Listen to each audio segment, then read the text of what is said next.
I paid $14,000 to fly my family to my graduation. They went to Greece instead. You're not even a real doctor, my uncle posted. So I sent them the degree with the invoice. 3 hours later, my mom was calling nonstop, but I had already done something they didn't expect. Hey everyone, before we dive in, I have a quick favor to ask. If you enjoy content like this, please hit the subscribe button. It's free, supports the channel, and ensures you never miss out on amazing videos. Alright, let's get started. You're not a real doctor, my uncle wrote in the comments. Just that. No congrats, no emojis, no well done, just those 5 words under the photo I posted from the ceremony. My robe was still wrinkled. My hair looked like I'd fought wind and lost, but I'd never felt prouder. Not when I got accepted, not when I passed boards, not even when I delivered my first diagnosis without a supervisor over my shoulder. That photo was the moment I let myself exhale. I'd made it, and they spat on it. It started with the tickets. I spent $14,000. Yes, 4 zeros, flying them in business class. Because mom's back couldn't handle coach, and dad deserved some comfort after everything he'd done for me. I didn't argue. I just paid, even printed their itineraries on nice paper and tucked them into gift envelopes. Your flight leaves the 4th, I told them. Commencement is the 6th. Dinner's on me after. Don't be late. They're reading my name early. Mom clapped. Dad nodded. Emma, my sister, asked if she could bring her boyfriend. I said yes. They never got on the plane. 3 hours before their flight, I got a text from Emma. We're not going to make it. Something came up. I'll explain later. Love you. That was it. I spent my graduation scanning every face in the crowd, except the ones I wanted to see. I kept glancing at the reserved row. Empty. I had to keep smiling for the cameras. I shook hands, got my diploma, took the group shot alone. It wasn't until I checked Facebook that I realized what came up actually meant. There they were. Mom, Dad, and Emma, standing in front of a white chapel on a cliff, turquoise water stretching behind them like a postcard. The caption read, "Dreams come true in Santorini. Family time is the best time." No mention of me, no apology. Just champagne flutes, sun hats, and comments from relatives like, "So deserved. Greece looks good on you, girl. Where's Dr. Nephew?" Then my uncle chimed in. He's not a real doctor. That comment. That's what broke me. Not the missed flight, not the money, not the empty seat at graduation, those 5 words. Because I paid for every single thing, and they treated me like I was optional. So I did the one thing they didn't expect. I sent them a high-res scan of the diploma, and right underneath it, I attached a copy of the flight invoice labeled paid in full. Then, I turned off my phone. 3 hours later, my mom was calling nonstop. But by then I had already done something worse. I didn't block her. Not yet. I wanted to see how long it would take before she said what she really meant. The first voicemail was all fake tears. "Sweetheart, we didn't think you'd mind. It was a once-in-a-lifetime opportunity, and you've always been so independent." The second was sharper. "You're being dramatic. You don't understand how stressful things have been lately." By the third, she dropped the act completely. "You didn't even go to med school. It was just some online program, right? Don't pretend this is Harvard." That's when I blocked her, and Emma, and my dad. But I wasn't done listening. I went back to the Facebook post, refreshed it. My uncle's comment, "You're not a real doctor," had racked up 37 likes. I recognized the names. Aunt Margie, Cousin Luke. Even my godfather, who once gave me a stethoscope for my 12th birthday with a card that read, "For our future Dr. James." I stared at it and I started saving screenshots. Not out of spite, out of strategy. 2 days later, I got a DM from my cousin Sarah. She's the only one who ever had a shred of empathy. "Hey, I don't agree with what they did. Just so you know, your mom told everyone you canceled the graduation. Said it wasn't happening. I only found out when you posted the pics." Oh, so now I was the villain. I asked her one thing. Just one. "Did they really say that?" Sarah didn't respond in words. She sent me a screenshot of the family group chat. My mom, well, James made it clear we weren't invited. Said it would be awkward, and that he'd rather celebrate with his real friends than my dad. Let him sulk. Greece is better than sitting through another lecture about his doctor stuff. Lol. He's probably diagnosing himself with abandonment issues. I stared at the screen until my vision blurred. Then I went to my Dropbox, opened a folder titled Family Receipts, and added the screenshot. Because here's what they conveniently forgot. I'd paid for everything. In December alone, I sent my parents $2,500. They said it was for the heating bill. 2 days later, Emma posted a story in a ski resort spa. "Self-care matters, grateful."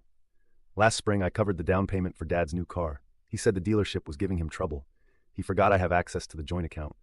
The charge was processed at a Rolex store. The breaking point? When I paid for Emma's emergency dental surgery. She told me she was in pain, couldn't chew, begged me to help. I wired $1,800 within the hour. 2 weeks later, she posted a selfie from Mykonos. Bright teeth, frozen cocktail. Caption, "White smiles and white wine."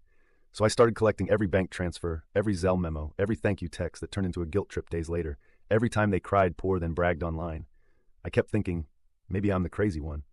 But then I found something that killed that thought forever. It was an accident. I was cleaning out my old laptop, the one I used during rotations, and found a backup file labeled Grad 2024. I clicked it, expecting old flashcards. Instead, I found audio recordings. You see, I'd recorded some of my calls with my parents while I was studying. Not on purpose. I used a call recorder app to track my study sessions and sometimes forgot to turn it off. One file stood out. It was dated March 3rd, the day I bought their graduation tickets. I hit play. My voice. So I've sent you the confirmation email. You should see the flight to Boston on the 4th, hotels booked under my name. Mom's voice. Sweetie, that's a lot. Are you sure you want to spend that much? Let the boy do it. He's got doctor money now, right? Laughter. Well, if he's really a doctor, not like one of those Zoom degrees. Laughter. Then the worst part. My dad again. He thinks we'll show up to clap like seals. He doesn't realize he's just our retirement plan. The audio ended there. I sat in my chair completely still. Then I added the file to the folder, named it Not a Real Doctor MP3. That night, I made a plan. Not revenge, revelation. Because if they wanted to treat me like a bank in a lab coat, then it was time for them to deal with the consequences. And I hadn't even sent the final invoice yet. Graduation dinner was supposed to be a celebration. But instead, it became an ambush. I had made the reservation weeks in advance. Private room, good lighting, custom menu. I even prepaid the deposit to make sure there were no last-minute excuses. They didn't know I'd still booked it, and they definitely had no idea who else I'd invited. I walked in first, pressed shirt, black suit, calm face, the kind of calm that comes before the tornado sirens. The restaurant manager led me to the room. Then came the others. First, my mother in pearls and perfume, walking like the queen of denial. Then Dad, faking a limp for sympathy. Emma trailed behind, too busy on her phone to notice the extra place settings. They didn't see the projector yet. They didn't ask. When we sat down, Mom opened the performance. We're so proud of you, sweetie. Sorry we couldn't be there for the ceremony, but Greece was once in a lifetime. Dad added, we raised a doctor, even if Facebook doesn't understand that. He smirked. Emma snorted into her wine. Then the door opened again. Uncle Thomas walked in. You know, you're not a real doctor, Uncle Thomas. He looked confused. I thought this was family only. I smiled. Exactly. Then I stood up. I want to thank you all for coming, I said, clicking the remote. The screen behind me lit up. First slide. This is what family looks like when you're the ATM. I let the silence breathe. Emma blinked. Mom reached for her water. Dad stared at the screen like it was a threat. Next slide. Screenshots. Every transfer, every just until Friday, every guilt text, every fake emergency, every Venmo request labeled emergency please. Then audio. I hit play. Dad, he doesn't realize he's just our retirement plan. Well, if he's really a doctor, not like one of those Zoom degrees. He always was too sensitive. He'll pay. He always pays. The room was silent. Emma looked like she was about to vomit. Mom's hand trembled as she reached for her clutch. Then came the final video. I had clipped together their Facebook post, the Santorini slideshow, layered over my empty graduation row. At the end, a copy of the plane tickets, $14,026.32, paid in full. Passenger names, all three of them. Destination, nowhere. Then I looked at Uncle Thomas. You said I wasn't a real doctor. Care to revise that now? He turned red. It was just a joke, kid. Funny, didn't feel like a joke when it got 37 likes. Then I turned to the rest. You all pretended I was family only when it was convenient. You wanted a bank, not a brother, not a son. I pulled out a folder, opened it. Inside, copies of the tax returns I filed for them, credit statements I paid, a notarized letter transferring the house deed back to me. Because yes, the house Emma lived in, I bought it 3 years ago under my name. They'd just been pretending it was theirs. Emma's voice cracked. You said it was a gift. I looked her dead in the eyes, and you treated it like garbage, so now it's not. Mom tried to stand. Sweetheart, we didn't mean that, but I was already speaking. I filed to evict. You'll get the letter by Monday. You'll also find your accounts frozen, the ones connected to my name. The car lease? Canceled. The shared credit card? Terminated. The utilities? Updated. You'll need a new billing address. Dad slammed his fist on the table. You're ruining this family. No, I said. You ruined it when you chose Greece over me. That's when the final guest entered. Professor Morales, my mentor from med school, who had driven 2 hours to be there. He walked up to the table, shook my hand, and turned to my family. I was there when he pulled his first night shift, when he stayed up 3 days in a row for his boards. He saved a life before most of you finished breakfast. I watched him become a doctor while you treated him like a wallet. Then he added, looking at Dad, you didn't raise a doctor, you abandoned one. And he walked out. I stood up, closed the laptop, and tucked the projector remote into my coat pocket. This dinner's paid for. That's my last gift to you. And then I walked out, not in anger, not in tears, but in power. I didn't hear from them for 48 hours. No calls, no texts, just a deep, eerie silence. But on the third day, it exploded. Mom went first, the queen of curated chaos. She posted a 6-paragraph Facebook status with a black and white photo of me from high school. He used to be such a kind boy. We raised him with love, but money changes people. It blinds them. My heart breaks for our broken family. 400 likes, 36 comments. Crying face emojis. Distant relatives asking what happened. Others chiming in. Kids these days are so selfish. Then came the text from Emma. Just one line. You'll regret this. Funny how people think you'll flinch after you've already burned the bridge behind you. The eviction notice landed on their doorstep Monday morning, just as promised. Signed, sealed, official. Emma posted a crying selfie an hour later with a vague caption. Some people destroy everything just to feel powerful. But karma remembers. I didn't comment. I just smiled, because karma was already unpacking her bags. That same afternoon, the hospital board I'd recently joined released their quarterly highlights. My name was there. Dr. James W., MD, Resident Liaison Patient Safety Task Force. The post blew up. Professional congratulations. Messages from med school peers. Even my old high school biology teacher commented, "You always had it in you. Proud of you, Doc." The best part? My family was tagged in the original post, publicly, by accident or by design. Who knows? But now their timeline was flooded with praise. People they lied to now praising the very, not a real doctor they'd humiliated. And then came the invoice. No, not just the symbolic one I emailed after graduation. I mean the real one. I hired a lawyer, had him calculate down to the cent the money I'd given them in the past 4 years. Loans, gifts, emergencies, unpaid credit cards. It totaled $62,387.19. I attached it to an official demand letter. Not for repayment. I didn't want a dime, but for closure. The message was simple. This is what it cost me to be your family. You won't get another cent. Emma posted a story 5 minutes after it arrived. Imagine keeping receipts for love. I replied, for the first and last time. Imagine selling love like it's an Airbnb rental in Santorini. She blocked me. But it didn't end there. The story began to spread. Not because I told it, but because they couldn't stop spinning it. They told neighbors I'd turned into a monster, that I was unstable, that the doctor thing went to his head. So I responded, not with rage, with evidence. I created a private blog, just one post, titled The Price of Family and Autopsy. I laid it all out. The fake emergencies, the graduation betrayal screenshots, audio, bank transfers, even the picture of them on the Santorini cliff, smiling like they hadn't missed the biggest moment of my life. I didn't name them, didn't insult them, I simply told the truth. And I ended it with this. If this makes me heartless, so be it.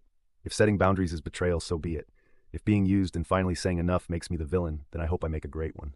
I didn't post it publicly, but someone did. It got shared. And suddenly people started messaging me. Strangers, classmates, even reporters. A podcast invited me to talk about toxic family dynamics. A wellness blog reposted my story under the headline, "When Saying No is the Bravest Thing a Doctor Can Do." Then a local paper reached out for an interview. Headline, "From Abandoned Graduate to Medical Advocate, One Doctor's Story." And guess what? They printed it. Front page. With a picture of me holding my degree, standing beside an empty row of reserved chairs. The photo went viral. 3 days later, I got a call from Dad. Blocked number. I answered out of curiosity. He didn't say hello, just, "You made your point. Happy now?" I didn't respond. He kept going. "Your mother's not eating. Emma's a mess. You humiliated us." Then the real reason, people at the golf club are asking questions. And there it was. Not guilt, not love, reputation. So I ended the call with a single sentence. "Don't worry, Dad. You'll always have Santorini." Then I hung up. A week later, I moved, not just to a new apartment, to a new life. I bought a townhouse under a different name, no forwarding address, new phone number. But before I disappeared for good, I left one last thing in their mailbox, a framed copy of my degree. Below it, a sticky note, "Real doctor, real done." I never looked back. 6 months later, I changed my name. Not legally. Not on paper, but everywhere else that mattered. New phone plan, new email, new delivery address, all tied to a new alias. To the people who mattered, I was Dr. James Wells. To the rest, I was nobody. And it was perfect. The townhouse I bought, quiet, 2 stories, hardwood floors, a Japanese maple in the backyard that turned blood red in October. The kind of peace you don't appreciate until you've spent 29 years drowning in obligation. I didn't decorate much. Minimalist. Clean. No family portraits. No nostalgia. Just framed degrees, medical textbooks, and a coffee maker I loved more than half my bloodline. My days became sacred. Wake up, run 5 miles, work, patience, healing people who said thank you and meant it. Come home, silence, peace. No calls begging for money. No texts saying, "Can we just talk?" No threats hidden behind emojis, no guilt packaged in holiday cards, just me, alive, untouched. But the past has a funny way of knocking even when you've slammed the door shut. It was a Tuesday when the email came. Anonymous sender, subject, "You might want to see this." Attached, a screenshot of a GoFundMe page created by Emma. Title, "Help Our Family Heal from the Past." The photo was an old one. All of us at a barbecue, back when I was still naive enough to think they loved me for me. The description said I'd abandoned them, that I used money as a weapon, that I'd hacked into family accounts and left them homeless. They were asking for $50,000. I checked the donations. $12,647 already raised. Dozens of comments like, "So sorry you're going through this," sending prayers. "Money doesn't make you better, sweetie." And one from Uncle Thomas. "Always knew he had issues. Keep your head up." I didn't scream. I didn't cry. I just poured coffee, sat down, and logged into an old folder labeled Truth Folder. Inside, the full audio of Dad laughing about using me, the screenshot of Emma's spa trip, dated 2 days after the dental emergency, the receipts for every gift that turned out to be a lie, and the voicemail from Mom, the one where she said, "Honestly, we just thought you'd keep paying." That's what family does. I uploaded everything, created a site, simple black background, no flashy design. Title, "Since you wanted the story, here's the full one." Then I added a note at the top. "This is not revenge. This is reality. I am not fundraising. I am not begging. I am not hiding. I'm just done." I posted the link in one place only, under Emma's GoFundMe as a $1 donation message. The doctor's still not real? Uh-huh. Enjoy the receipts. By noon, the GoFundMe was locked. By 3 p.m., the page was deleted. By 6, Emma's Instagram had gone private. And at 9 p.m. sharp, my phone buzzed. New number, local code, probably a burner. I picked up. Silence. Then why are you doing this to us? My mother. Same voice, different tone, thin, weak, desperate. I sipped my coffee. Let her speak. You already left. Why can't you just forget? Let it go. I finally spoke. You made me the villain. So now I'm giving you the ending you wrote. She started crying. We didn't think you'd really leave. Well, I said, doctors perform amputations. Sometimes the only way to survive is to cut off what's infected. And I hung up, for the last time. It's been a year now. The house they lost? Renovated. Rented to a family of 5 who actually values things. Sometimes I drive by it just for the poetry. They put a blue mailbox out front, the kind my mother always said looked cheap. It fits the place better now. As for me, I built something better, a new foundation. Not just a career, a legacy. I launched a medical podcast, named it Real Doctor, Real Life. The tagline, because some stories don't come with applause. First episode, I sent them the degree and the invoice. It hit 1 million plays in 3 days. I donated the first $14,000 in ad revenue to a scholarship fund. Named it after my grandfather, the only person who never asked for anything in return. The scholarship's strict requirement? No applications from family members. Last week I got a letter in the mail. No return address. Inside, a birthday card. Cheap, glossy, the kind from a gas station. The message inside said, "We miss you," and I smiled. Walked outside, lit the card on fire, watched it burn in the steel dish on my patio, flame licking the edges like it was hungry for closure.